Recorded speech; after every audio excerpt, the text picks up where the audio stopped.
Ahora vamos a escuchar a la directora de la Comisión de Riesgos del Trabajo de Abogados del Fuero, la doctora Mariela Pistacha, que nos hablará de la actualización de los créditos por infortunios laborales, necesidad de una reforma legislativa. Bueno, muchas gracias, Sole. Ahí está. Gracias, Sole. Bueno, buen día a todos los que están acá. Muchas gracias a la SAL, al doctor Nahuel Altieri, por supuesto, presidente de nuestra asociación. Los que me han escuchado algunas veces hablar sobre esto, bueno, pido disculpas acá una vez más. Espero no aburrirlos. Bueno, como es notorio y de público conocimiento, estamos atravesando un periodo complejo de inestabilidad económica en nuestro país, tal como una espiral que es difícil liberarse. Cada una determinada cantidad de años nos atrapa el flagelo de la inflación. Esto ha llegado a un punto en que es difícil fingir que no lo vemos, tal como refirió el ministro Soria en su voto del fallo Barrios. En este contexto de inestabilidad económica se genera una perturbación severa para la justa composición de los conflictos, para luego decir que un enfoque interpretativo adecuado debe partir del reconocimiento de esta compleja problemática. Lo contrario sería negar la realidad. Bueno, en base a esto, no tengo power, pero he hecho un ejemplo de la inflación que ha habido agosto 2017, agosto 2024. En este periodo se registra una inflación de 5.946.91%. Es decir, que 100 pesos del año 2017 se han transformado en la actualidad a 5.946 pesos con 91. Estos datos alarmantes deben ser considerados al momento de establecer el valor de los créditos y el modo de actualizarlos. En materia de riesgos, hace largos años venimos siendo testigos de la pulverización de los créditos por prestaciones por incapacidad definitiva y muerte. Para desarrollar la temática, hago una breve referencia normativa. En el año 2017 se sancionó la ley 27348, que modificó principalmente el paso obligatorio por la instancia administrativa, pero también una modificación importante fue modificar el artículo 12 de la ley 24.557 para establecer un modo de actualización de ese ingreso base, que luego forma parte como uno de los componentes de la fórmula polinómica. Entonces, el artículo 12, en la redacción de la ley 27348, se estableció en 3 etapas o periodos. La primera etapa sería actualizar los salarios, que son los anteriores a la PMI, los que tuviese antigüedad del trabajador o trabajadora, actualizarlos por RIPTE en el momento de la PMI. Luego la segunda etapa es otra actualización de la PMI hasta el momento de liquidación o sentencia. La ley estableció hacerlo con tasa activa Banco Nación, tasa activa cartera general anual nominal vencida 30 días del Banco Nación. Esto el artículo lo establece como un interés, dice esta palabra. Verdaderamente creo que hay consenso en que esto ya no es un interés, sino que es una actualización de ese ingreso base, por diversos motivos, pero también porque en los debates parlamentarios de la ley fue una de las cuestiones de también uno de los senadores en su momento, Pais, que estableció que los salarios debían ser actualizados. Hasta entonces no se actualizaban, la ley 24.557 no establecía una actualización, en instancia administrativa no se actualizaba para el pago en las liquidaciones y en instancia judicial se utilizaban los intereses del fuero, ¿no?, de cada jurisdicción. Bueno, este artículo 12 contiene después un tercer inciso para caso de mora en el pago, que se establece también tasa activa Banco Nación para la capitalización según el artículo 770, inciso B del Código Civil y Comercial de la Nación.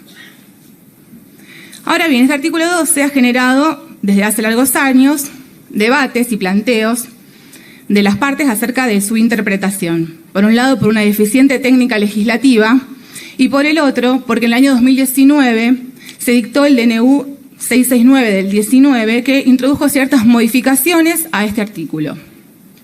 Una de ellas fue reemplazar la tasa activa por una tasa de variación del RIPTE.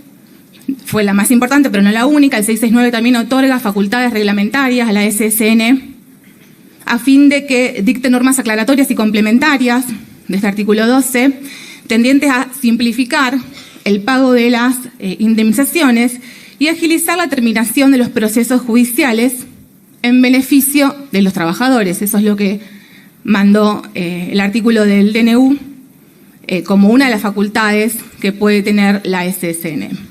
Además, este 669 estableció que la capitalización de ese inciso 3 se haría semestral porque originariamente no contenía periodicidad.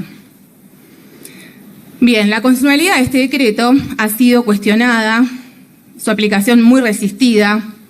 Es indudable que el Poder Ejecutivo no tenía facultades necesarias para su dictado, ni estaban dadas las condiciones constitucionales para hacerlo. Pero en un encuadre histórico, el motivo de este DNU 669 es que durante el año 2019 se produjo un alza de la tasa activa considerable, por lo cual las prestaciones estaban resultando excesivamente onerosas para las compañías de seguro. Entonces, incluso en los mismos considerandos del decreto así lo dice, peligraba el sistema y la estabilidad económica de las compañías de seguro, perdón. Vale aclarar. Bueno, esta tasa activa, con el tiempo, porque esto fue 2019, esta tasa activa luego comenzó a bajar, estuvo inusualmente alta en ese periodo, pero luego comenzó a bajar. La tasa RIPTE, por su parte, comenzó a subir. Y las variables de ajuste, una vez más, fueron mutando. Quienes pedíamos la inconstitucionalidad del DNU 669, dejamos de pedirlo. Y al revés también, por supuesto. Claro, porque parece que a veces, bueno, los abogados, ¿qué pedimos en la demanda? La inconstitucionalidad, y después en los alegatos pedimos que no, y bueno, estas cosas realmente no me siento responsable de hacerlo en lo más mínimo, porque bueno, por supuesto la cuestión normativa en este país también es compleja, claro. Bueno, entonces, también a fin de traerles números de esto que estoy diciendo, de las variaciones, ¿no?, de los índices y cómo mutan y se modifican, 100.000 pesos en un crédito por riesgos del trabajo, por infortunios laborales, del año, PMI del año 1 de agosto de 2017 a julio del 2024, actualizado con tasa activa Banco Nación, equivale a 500.000 pesos, 509.000 pesos, ¿sí? O sea que estamos hablando de 100.000 pesos todo ese periodo, transformado con tasa activa 500.000 pesos. Lo hice con la calculadora del Colegio Público de Abogados de Capital Federal, la cuento. Bueno, con tasa RIPTE, el mismo periodo, estos mismos 100.000 pesos, reitero, desde agosto de 2017 a julio de 2024, se transforman en 4 millones de pesos, 4.026.000 pesos. Y con IPC Index se transforman en 5.725.000 pesos. Entonces, es importante graficar, y creo que los números hablan por sí solos. Por su parte, en el año 2022, el fallo Medina Lautaro de la Sala 1 de la Cámara Nacional de Operaciones del Trabajo, con el voto del doctor Catani, brindó otra visión de este decreto, justificando la aplicación como decreto delegado en base al artículo 11, inciso 3 de la Ley 24.557, y nos trajo sin dudas otra visión justamente novedosa, creo que con sentido de hacerse eco de la realidad económica que estaba ya hacía un tiempo imperando en el país. Y esto tuvo lugar luego de que este DNU pueda aplicarse, ya que había dado fin a la cautelar instada por el colegio en su momento, que habían pedido su aplicación en el ámbito nacional. Por su parte, en Provincia de Buenos Aires, todo este periodo se aplicó en su mayoría tasa activa Banco Nación. Algunos tribunales, por ejemplo, algunos de San Martín o La Matanza, aplicaban el decreto 669 en su momento, pero la mayoría siguieron con tasa activa hasta el fallo Barrios de abril de este año, en donde sí hubo un cambio jurisprudencial en general en la provincia de Buenos Aires, en todas las jurisdicciones, salvo algunas que se resisten a la aplicación del fallo Barrios, como Lomas de Zamora y algunos tribunales de Morón. La mayoría se ha hecho eco del fallo y, bueno, está actualizando con otros índices, ya sea IPC o RIPTE. Algunos tribunales de Provincia de Buenos Aires que habían declarado la inconstitucionalidad del DNU durante años, ahora están utilizando los argumentos del fallo de Medina Lautaro de la Sala 1 para aplicar ese DNU y así adecuarse a Barrios. Ahora, respecto de este punto, considero que podemos encontrar ciertos problemas, ya que no hay aún una decisión de la Suprema Corte respecto a la constitucionalidad de este DNU 669. Todavía no hay, incluso aquellos tribunales que aplicaban el 669 antes de barrio, hay muchos que están con recursos en la Suprema Corte y no ha habido todavía ninguna sentencia respecto de la constitucionalidad de este DNU. Por tanto, considero que habiendo la Suprema Corte abierto esta puerta con el fallo Barrios, con la inconstitucionalidad de la previsión de indexar, luce a prima facie innecesario echar mano al DNU, ¿sí? Porque se puede actualizar por índices, incluso el mismo, que es el RIPTE, sin necesidad quizás de traer a colación este DNU, ¿no? Que además de generar una inmensa cantidad de recursos de las partes, en general en este caso serían de las demandadas, tiene pocas probabilidades de pasar el filtro constitucional de la Suprema Corte. Ahora bien, no hay dudas que la tasa activa resulta deficiente como modo de actualización. No les voy a repetir los números, tengo para 20 minutos más.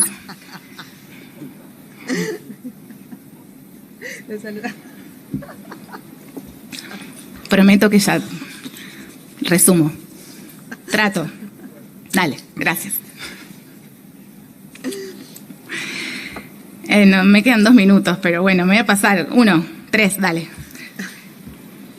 No te dijo 3. Bueno, ya me perdí.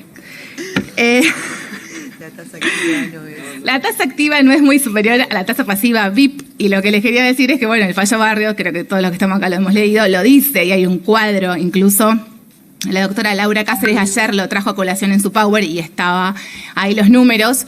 Entonces podemos ver que en el fallo Barrios también dice lo mismo, es decir, la Suprema Corte tuvo la necesidad de declarar la inconstitucionalidad de previsión de indexar porque no podía hacer uso de otra tasa bancaria como la tasa activa, porque había tan poca diferencia que era exactamente lo mismo. Poder usar, o sea, la tasa pasiva y la tasa activa no hacía a la diferencia. Entonces, por eso tuvo que recurrir a la inconstitucionalidad.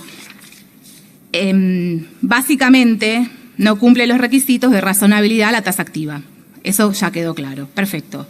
Ahora, quizás los caminos posibles en materia de riesgos sea la declaración de inconstitucionalidad del artículo 12 de la ley 24.557.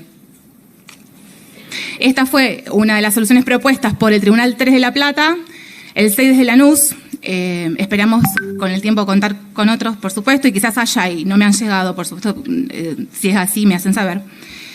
Y respecto a la Justicia Nacional del Trabajo, encontramos con mucha preocupación una inmensa y abrumadora mayoría de juzgados de primera instancia que continúan aplicando tasa activa. Así, en estas condiciones que les vengo relatando, al día de hoy, continúan con tasa activa. Bien, no se han hecho eco de la realidad en la que estamos inmersos ya hace varios años, eso es evidente. En un promedio más o menos 55 de los 80 juzgados están aplicando tasa activa. También puede que haya más, pero bueno, fueron las sentencias últimas que pudimos recabar en la Comisión de Riesgos, gracias a uno de nuestros compañeros, Leandro Muñoz. Sin embargo, cuando en el año 2022 la Cámara Nacional en pleno del Trabajo se reunió a fin de generar un nuevo acta para ponerse a tono con los tiempos que estaban corriendo en ese momento, nació así el acta 2764, dejó de lado específicamente los temas de riesgo del trabajo porque tienen un régimen propio de intereses. Esta decisión lucía adecuada en su momento, en el año 2022. Digo que no esté incluida en el acta, pero a 2 años de que la Senat considerara que deben actualizarse los créditos emergentes de la LST, en consonancia con los jueces de primera instancia, en este sentido, no se ha logrado que se trate con equidad a los temas relacionados con riesgos del trabajo. La inmensa mayoría de los jueces de primera instancia, como hacía mención, continúan aplicando tasa activa. Respecto de las salas, se aplica RIPTE en 5 de 10 salas y en 2 depende de la conformación de los votos. Tampoco hay criterios unánimes. Distinto a lo que sucede con los créditos emergentes de la LST, en donde sí hay una unanimidad de criterios y aplican en general IPC, incluso IPC más 3% de tasa pura, casi todas menos una sala. Es evidente que existe una resistencia a la actualización de los créditos provenientes de accidentes y enfermedades profesionales. Es indiscutible el hecho notorio de que, por supuesto, la tasa activa es insuficiente y la inflación y la inestabilidad económica también lo es. A nivel nacional también hay una gran disparidad en la aplicación de este artículo 12. Vemos con mucha preocupación cómo tribunales superiores de justicia de Córdoba, Río Negro, Santa Fe han convalidado las resoluciones de la SSN 1039 y 332. Y, por supuesto, dejando de lado que son ostensiblemente inconstitucionales, ya que la SSN se irroga facultades reglamentarias por encima de lo que el DNU las habilitó.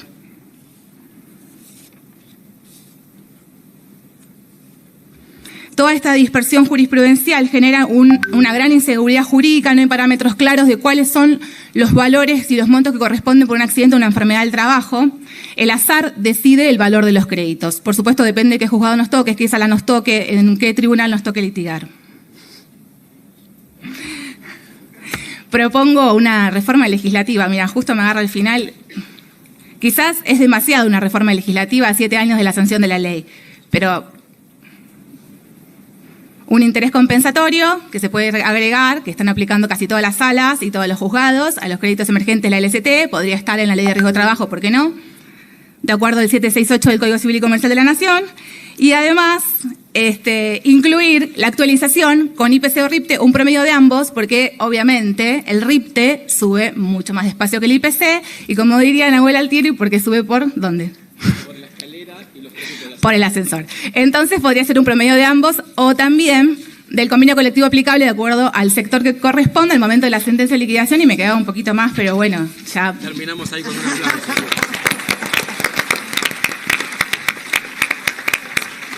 Gracias, doctora Pistaccia. La esperamos a la salida.